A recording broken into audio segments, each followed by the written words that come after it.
ಅಲ್ಲಿಗೆ ನಾನಿಲ್ಲಿ ಕೆಂಪು ಬೇಳೆ ತೊಗೊಂಡಿದ್ದೀನಿ, ಒಂದು 15 ನಿಮಿಷ ನೆನೆಸ್ಕೊಂಡು ತೊಗೊಂಡಿದ್ದೀನಿ.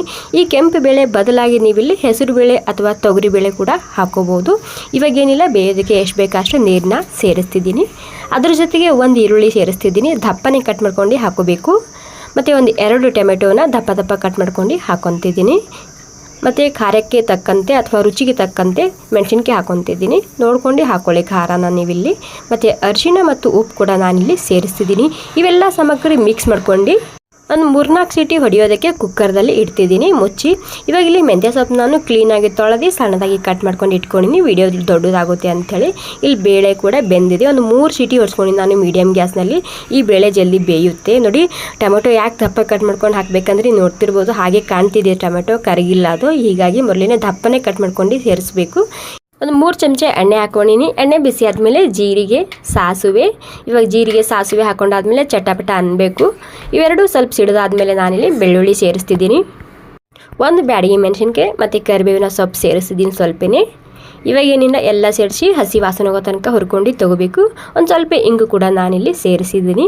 ಸೊ ಬೆಳ್ಳುಳ್ಳಿ ಸ್ವಲ್ಪ ಲೈಟಾಗಿ ಕೆಂಪಾಗಬೇಕು, ತುಂಬ ರುಚಿಯಾಗಿ ಬರುತ್ತೆ. ಒಂದ್ಸಲ ಟ್ರೈ ಮಾಡಿ ನೋಡ್ಬೋದು. ಮಧ್ಯಾಹ್ನ ಊಟಕ್ಕೆ, ರಾತ್ರಿ ಊಟಕ್ಕೆ ಸೂಪರಾಗಿರುತ್ತೆ ಈ ಹೆಲ್ದಿ ರೆಸಿಪಿ. ಸ್ವಲ್ಪ ಅರಿಶಿಣ ಹಾಕೊಂಡಿನಿ. ಅರಿಶಿಣ ಹಾಕೊಂಡು ಈ ಮೆಂತ್ಯ ಸೊಪ್ಪನ್ನ ಸೇರಿಸ್ತಿದ್ದೀನಿ. ಇವಾಗ ಈ ಮೆಂತ್ಯ ಸೊಪ್ಪನ್ನ ಇಲ್ಲಿ ನೀವು ಮೆಂತ್ಯ ಸೊಪ್ಪಿನ ಬದಲಾಗಿ ಪಾಲಕ್ ಸೊಪ್ಪು ಕೂಡ ಹಾಕೋಬೋದು. ಯಾವುದಿರುತ್ತೆ ಮನೆಯಲ್ಲಿ ಅದರಲ್ಲೇ ಮಾಡ್ಕೋಬೋದು. ಈ ದಾಲ್ ರೆಸಿಪಿ ತುಂಬ ರುಚಿಯಾಗಿ ಬರುತ್ತೆ. ನಾನಿಲ್ಲಿ ಮೆಂತ್ಯ ಸೊಪ್ಪು ಹಾಕೊಂಡಿನಿ. ಇವಾಗ ಮೆಂತ್ಯ ಸೊಪ್ಪು ಹಾಕೊಂಡಾದ್ಮೇಲೆ ಹಸಿ ವಾಸನೆ ಹೋಗೋ ತನಕ ಹುರ್ಕೋಬೇಕಾಗುತ್ತೆ. ಅಥವಾ ಒಂದು 3 ನಿಮಿಷ ಆಗೋ ತನಕ ಅದನ್ನು ಎಣ್ಣೆಯಲ್ಲಿ ಹುರ್ಕೊಂಡಿನಿ. ಹುರ್ಕೊಂಡಾದ್ಮೇಲೆ ಇವಾಗ ಬೇಯಿಸಿದಂತಹ ಬೇಳೆನ ಸೇರಿಸ್ತಿದ್ದೀನಿ. ಅದ್ರ ಜೊತೆಗೆ ನೀರು ಕೂಡ ನಾನಿಲ್ಲಿ ಹಾಕೊತಿದ್ದೀನಿ.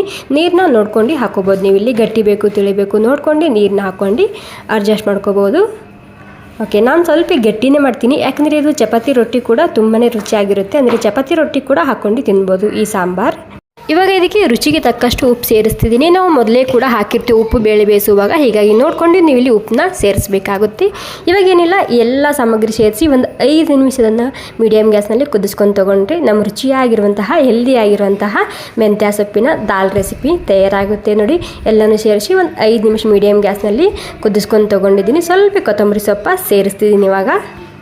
ಇವಾಗ ನಮ್ಮ ದಾಲ್ ರೆಸಿಪಿ ತಯಾರಾಗಿದೆ. ಇದಕ್ಕೆ ಒಗ್ಗರಣೆ ಮಾಡೋದಕ್ಕೆ ನಾನಿಲ್ಲಿ ಪ್ಯಾನ್ನಲ್ಲಿ ಒಂದು 2 ಚಮಚ ತುಪ್ಪ ಸೇರಿಸ್ತಿದ್ದೀನಿ. ತುಪ್ಪ ಇದ್ದರೆ ತುಪ್ಪ ಹಾಕ್ಕೊಳ್ಳಿ, ಇಲ್ಲಾಂದರೆ ಎಣ್ಣೆ ಕೂಡ ಹಾಕೋಬೋದು. ತುಪ್ಪ ಬಿಸಿ ಆದಮೇಲೆ ಒಂದು ಬ್ಯಾಡಗಿ ಮೆಣಸಿನ್ಕಾಯಿ ಸೇರಿಸ್ತಿದ್ದೀನಿ. ಮತ್ತು ಸ್ವಲ್ಪನೇ ಜೀರಿಗೆ ಹಾಕ್ತಿದ್ದೀನಿ.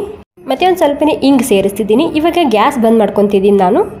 ಗ್ಯಾಸ್ ಬಂದ್ ಮಾಡ್ಕೊಂಡು 1 ಚಮಚ ಆಗೋಷ್ಟು ನಾನಿಲ್ಲಿ ರೆಡ್ ಖಾರದ ಪುಡಿ ಹಾಕ್ಕೊತಿದ್ದೀನಿ, ಅಂದರೆ ಚಿಲ್ಲಿ ಪೌಡರ್ ಹಾಕ್ಕೊತಿದ್ದೀನಿ. ಗ್ಯಾಸ್ ಬಂದ್ ಮಾಡಿಕೊಂಡೆ ಈ ಖಾರನ ಹಾಕಬೇಕು. ಇವಾಗ ಏನಿಲ್ಲ, ಇದರಲ್ಲಿ ಮಿಕ್ಸ್ ಮಾಡಿದರೆ ಸಾಕು. ನಮ್ಮ ರುಚಿಯಾಗಿರುವಂತಹ ಆರೋಗ್ಯಕರವಾಗಿರುವಂತಹ ದಾಲ್ ರೆಸಿಪಿ ತಯಾರಾಗುತ್ತೆ. Thank you so much. ಬಿಸಿ ಬಿಸಿ ಅನ್ನ, ರೊಟ್ಟಿ, ಚಪಾತಿ ಎಲ್ಲದಕ್ಕೂ ಸೂಪರ್ ಆಗಿರುತ್ತೆ.